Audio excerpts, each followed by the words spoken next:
What is the Mythical Island metagame looking like? The metagame has started to solidify around for primary archetypes dominating the competition: Mutwo X, Pikachu X, Gyarados X, Celebi X decks, which often include Exeggutor.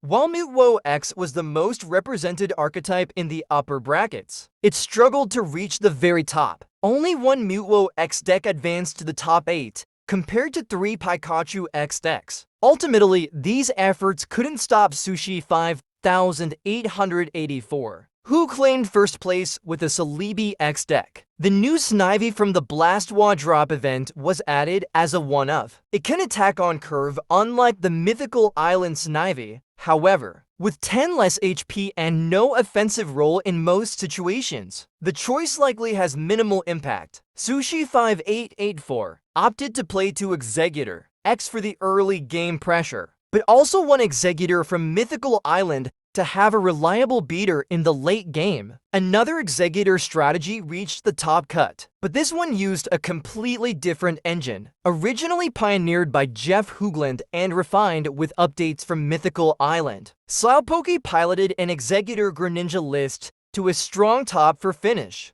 This interesting combination makes an aggressive deck where both Exeggutor X and the Froakie line can attack as soon as they're brought on the field. And with Erica and Leaf, your opponent will have a hard time taking a KO in response. The new addition of Mew X improves matchups against historically tough opponents, like Charizard X and Mutwo X. Slowpoke has beaten 6 of the latter in his run. This performance demonstrates that the deck has moved beyond experimentation and is now a viable choice for competitive play. Greninja shined twice in the top, for with Tander1 piloting a mainly Greninja deck with some spicy techs, the fighting toolbox of Hitmonlee and Marshadow. The deck included the early game sweeper Farfetch'd, the X-Killer Tauros, and the Beast Stick counter Mew X. This toolbox efficiently handles a wide range of matchups with unique and adaptable play patterns. It's nearly a non-X list, yet it competes on equal footing with the strongest X decks. The top 8 was claimed by just 3 different decks, archetypes, and only 1 variant, each Pikachu X Zebstrika, Mutwo X with Mew, and Celebi X Exeggutor. Ferromiglio led Grass the deck to victory. Unlike more Exeggutor-heavy builds as seen above, Ferromiglio opted for a minimalistic approach of the splash in his Celebi X strategy, running just 1 copy of each stage in the Execute line. His purpose is to prioritize consistency when using Pokeball to maximize the chances of accessing Celebi or Snivy. Included Mew X, which is usually a tech only found in Arcanine X decks. While Mew X's genome hacking attack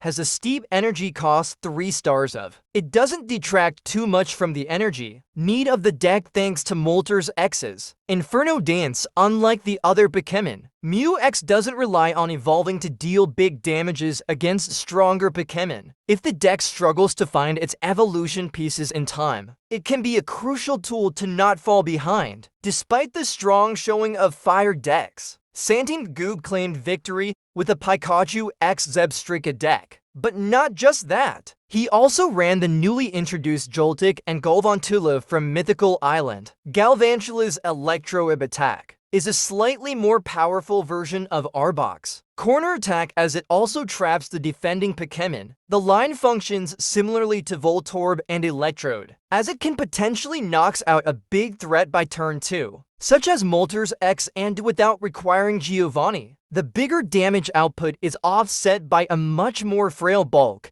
but the risk paid off. Santine Goob took down 7 Gyarados X decks in his path to first place. Another case of a favorable bracket, coupled with the experience of a player with multiple wins under his belt. It takes both luck and skill to claim the victory. After relatively tame performances this week, Gyarados X made sure to know it was one of the top tiers of this meter. Lead piloted the standard deck list all the way to the first place. Fire decks with Charizard X and or Arcanine X and Aerodactyl X decks are also strong contenders. In the events we just covered, these decks have accounted for over 75% of the field. Higher tier decks remain strong, but no single deck consistently outperforms the others, as performance varies from one tournament to another. The metagame features more top-tier decks of roughly equal strength compared to genetic apex. Rogue strategies are still present, but trends have shifted. While still popular, Pidgeot X and Koga strategies have largely failed to convince. With no significant placements in big tournament as of late, creative brews featuring Exeggutor,